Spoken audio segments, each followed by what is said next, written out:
میں آئی فیل پریویلیج کہ میں آپ کو انٹرویو دے رہا ہوں اور آپ کو میں اپرائز کروں کہ ہم کیا کر رہے ہیں. ہماری پوری کوشش یہ ہے کہ ہم رزلٹ ٹائم پہ دیں.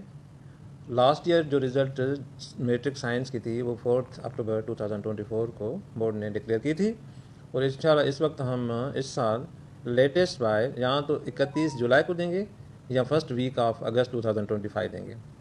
اس لیے ہم 31 جولائی اور فرسٹ ویک آف اگست میں اس لیے کہہ رہا ہوں کہ کوانٹم بہت زیادہ ہیں.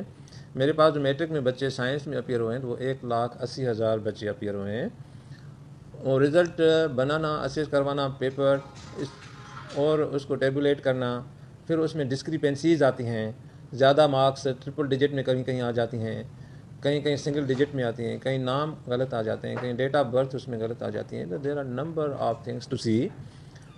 تو یہ ساری ایررز کو, ڈسکریپنسیز کو, اومیشنس کو کریکٹ کر کے ہم رزلٹ انشاءاللہ 31 جولائی کو ہم دیں گے. پوری کوشش ہے. اگر ہم زیادہ ٹرانسپیرنٹ اور اسٹیبل رزلٹ دینے کی کوشش کریں گے تو ہم جا سکتے ہیں first week of August 2025.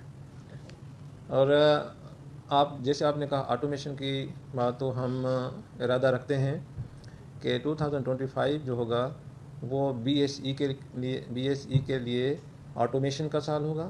Automation includes کیا, HRMIS ہوگا, ای آفس ہوگا. جو فائل اب میرے پاس پیپرز پہ آتے ہیں اور وہ فائل انشاءاللہ ہم کمپیوٹر میں ٹریول کروائیں گے. سرٹن پاسورڈ اینڈ ایکسیس ہوگا ہر بندے کو اپنا اپنا, تو وہ فائل اسی طرح موو ہوگا.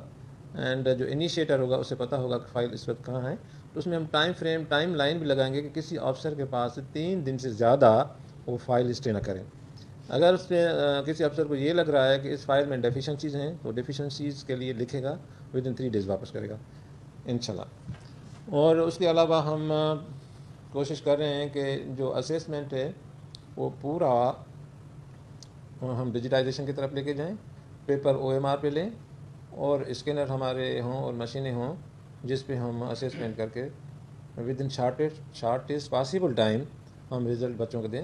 اگر ہم رزلٹ جلدی دیں گے, سائنس کی ہوں یا جنرل کی ہوں, تو بچوں کے لیے ایک کافی ٹائم بچے گا ڈیسیشن کرنے کے لیے کہ وہ کس کالج میں داخلہ لینا چاہتے ہیں اور کون سا ڈسپلن پڑھنا چاہتے ہیں. اینڈ پیرنٹس کا بھی انتظار ختم ہو جاتا ہے. دیٹس وائی میں نے پوری کوشش کی ہے کہ transparent, error free and reliable result ہم پیرنٹس کو دیں, کراچی کے لوگوں کو دیں, اور بورڈ کے لیے ہم اپنا نیک نامی لینا چاہتے ہیں. بورڈ میں جتنے بھی ایشوز تھے ادر پرسنس کے انوائرمنٹ کے, انشاءاللہ وہ ہم نے مینیمائز کر دیے ہیں, اور آپ سب لوگوں کے تعاون سے انشاءاللہ وہ اگلے سالوں میں زیادہ مینیمائز ہو جائیں گے. یہ جو OMR کا اس بار ایک پرچہ تھا, اب جو آنے والے ایگزامس ہیں اس میں کیا تمام پرچے OMR پہ چل جائیں گے؟ انشاءاللہ ہمارے جو نیکسٹ ایگزامینیشن ہوگا اس میں کافی کرائٹیریا چینج ہوں گے. ایک تو پاسنگ ریشو وہ 40% ہوگا, اور ہم پوری کوشش کریں گے کہ میٹرک کے سارے پیپر ہم OMR پہ لیں, اور اس کی اسیسمنٹ 2 قسم سے ہوں. ایک آن اسکرین ہوگی اور دوسرا OMR پہ کمپیوٹر چیک کرے گا. جو ہمارے لانگ کوسچنس ہوں گے, لانگ ریسپانس کوسچنس جو ہوں گے, وہ ہم اپنے رجسٹر کریں گے. اسیسر ان کو مارکر کہیں, اسیسر کہیں, ٹیچر کہیں, ان کا ہم لاگن دیں گے. اس لاگن پہ ہم ان کو اپنا لانگ کوسچنس بھجوا دیں گے. اس میں ایک ان بلٹ کوڈ ہوگا, وہ آن اسکرین اسیسمنٹ کر کے ہمیں واپس کریں گے. جیسے واپس کریں گے تو وہ جو ایک کوسچن جس نے اسیس کیا ہے یا 2 کوسچنس کیا ہے یا سارا پیپر کیا ہے, ایز پر کوڈ وہ وہیں واپس آ جائیں گے. تو اس میں یہ ہمیں بینیفٹ ہوگا کہ ہم ٹائم ایفیشینٹ ہو جائیں گے, ٹائم ہمارا کم ہوگا اور ایرر فری ہوگا. ہیومن انوائرمنٹ ہوتی ہے نا, ایموشنس, بایسز.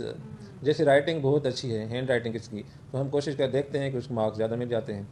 تو کمپیوٹر میں یہ ایموشنس نہیں ہوتے, تو اس لیے ہم انشاءاللہ کوشش کریں گے کہ زیادہ سے زیادہ ہم میکنائزڈ ہو جائیں اور جلدی سے جلدی رزلٹ دیں اور بہتر رزلٹ دیں. رزلٹ کے کچھ کرائٹیریا ہوتے ہیں کہ وہ ویلڈ ہوں, ریلائبل ہوں, اور اس کی ریکگنیشن ہو. مینس اگر کہیں بھی دنیا میں وہ جائیں, اگر میں نے بچے کو A گریڈ دیا ہے تو کہیں بھی جائیں تو وہ اگر سیم قسم کی ٹیسٹ ان سے لی جائیں تو وہ A گریڈ لے سکے. تو جب اس طرح سے وہ رزلٹ ہماری وہ آئے گی سیکنڈ ٹائم بھی, تو وہ رزلٹ ریلائبل ہو جاتی ہے. جب رزلٹ کو ریلائبلٹی مل جاتی ہے تو everywhere it will be recognise.